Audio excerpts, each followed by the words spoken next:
Hey guys, welcome back. I am Chris with Marksman Shooting Sports in Westfield, Indiana, and you are watching Marksman TV. Welcome back to another gun store vlog. Today we're going to talk about 3 big changes that have happened to the NICS background check system and how they may affect you. So if that sounds interesting to you, please stick around. That's coming up now.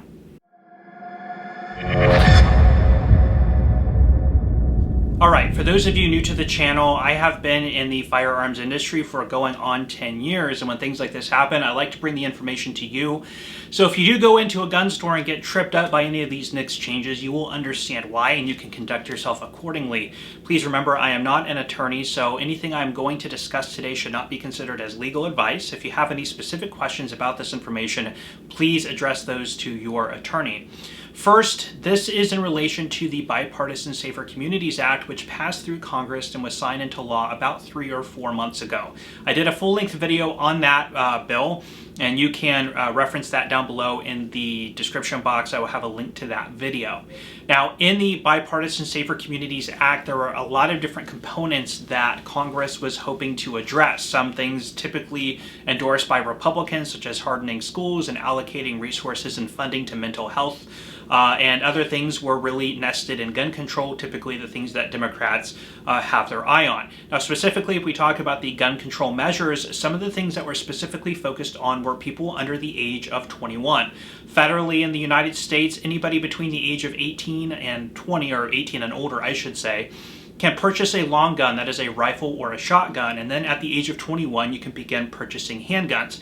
Now, individual state laws may vary and there may be specific restrictions on who can purchase a rifle or handgun in your state, so definitely refer to your own state law, but we're just talking federally here.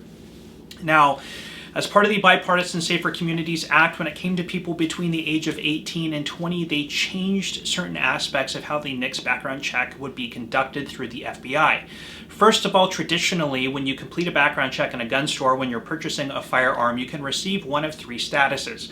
One is a proceed, in which case no prohibited features were found on your background check when the check was run by the FBI. Therefore, you can go ahead and pay for the firearm and take it home, assuming your state does not have a waiting period.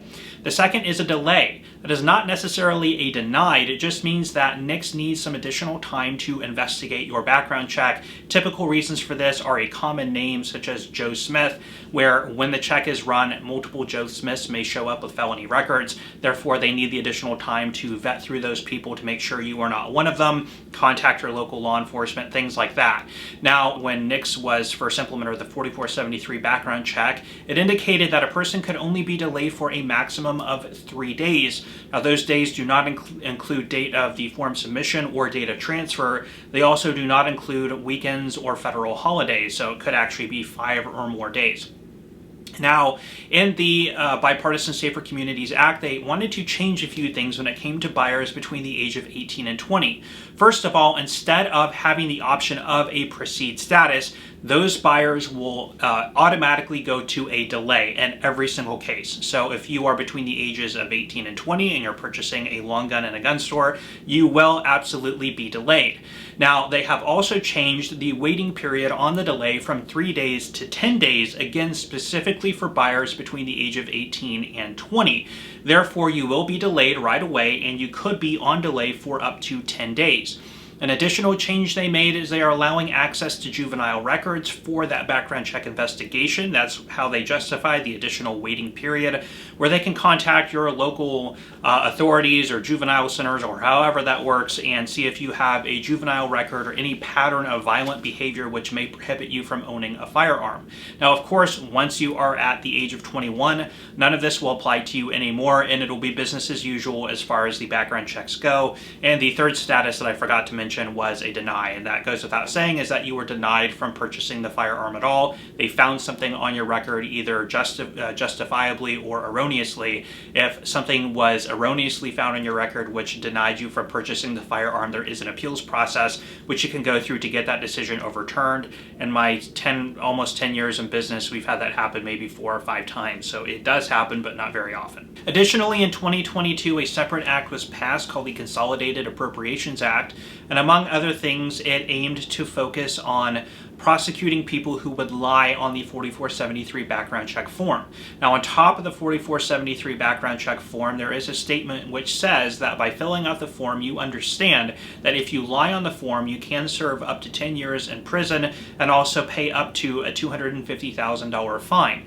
Now, historically, very few people have actually been prosecuted in this regard, and those who have been prosecuted, usually this is tacked on as an additional charge to other pending investigations or other charges, but not typical for people to be sought out and arrested simply for lying on this form.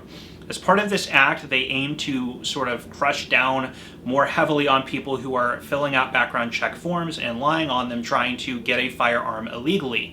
Now, in order to be able to successfully do this, as part of the Consolidated Appropriations Act, they are requiring NICS to supply local law enforcement with the home addresses of people who are denied on the background check form, i.e. they are requiring dealers to supply that information when NICS background checks are conducted and the person is denied. To be clear, when we fill out the background check initially, we do not and we have never supplied the buyer's home address on the background check record. However, if the person is denied, a box will populate which will require that we submit that information so that it can be sent to local law enforcement so that person can be addressed if local law enforcement wants to go pay them a visit. Additionally, the Act requires that that information be sent from NICS to local law enforcement within a 24-hour window. The problem is if somebody is delayed, which we talked about, it could take up to 3 days for that delay status to turn into a denied if the person ends up getting denied. The problem is what if it's a holiday or a weekend when that denied status is achieved and the gun dealer is closed for 2 or more days and is unable to provide the address of that buyer? NICS has gotten around this by also requiring that dealers supply the address on people who are delayed. Now, keep in mind, if you are delayed, that does not necessarily mean that you are denied. It just means that NICS needed more time for your information to be vetted. So in most cases, delayed people end up getting a proceed. There's nothing wrong with their history, but in those cases, NICS is also requiring that we supply the address of those people so that it can be sent to the FBI if that person does get denied and the FFL holder is unavailable to supply NICS with that information within the 24-hour window. Now, tying back into the age restriction, 18 to 20, as I mentioned, in every single case, people who are between the ages of 18 and 20 will automatically be denied, which means by default, we will automatically have to supply that person's address with the background check form.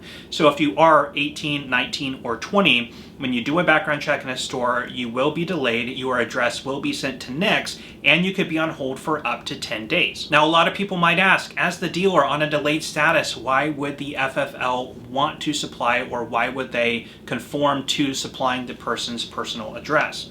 Well, there's really 2 reasons. A is, as dealers, we have to follow the law, and we are under microscopes, and we're audited frequently, so we have to show that we are complying with the law, or we could ourselves face criminal charges and, at the very least, have our FFLs and our livelihoods taken away from us.